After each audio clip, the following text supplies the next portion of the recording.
বিশ্বনবী বলতেন এই শিরিক হচ্ছে আখফা মিন দাবিবিন নামাল, পিঁপড়ার গুটি গুটি পায়ের চেয়েও শিরকটা হলো বড় সূক্ষ্ম। পিঁপড়া যেমনি গুটি গুটি পায়ে মিষ্টির দোকানে ঢুকে যায়, যে মিষ্টি নষ্ট করে, শিরক তেমনি তোমার ভেতরে ঢুকে তোমার ঈমানকে নষ্ট করে দেয়। আখফা মিন দাবিবিন নামাল।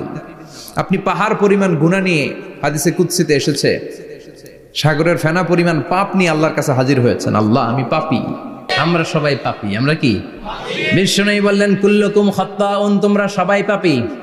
ওয়া খায়রুল খাত্তাইন আত-তাওয়াবুন, আর এই পাপীদের মধ্যে সবচাইতে ভালো পাপী ওই পাপী যেই পাপী পাপ করার পরে তওবা করে কার কাছে?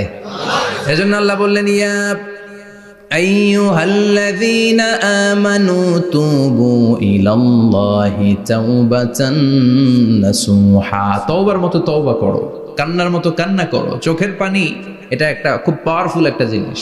এটা আপনার পাপকে ধুয়ে মুছে সাফ করে দেয়, আপনাকে নিষ্পাপ বানিয়ে দেয়। ঠিক কি না?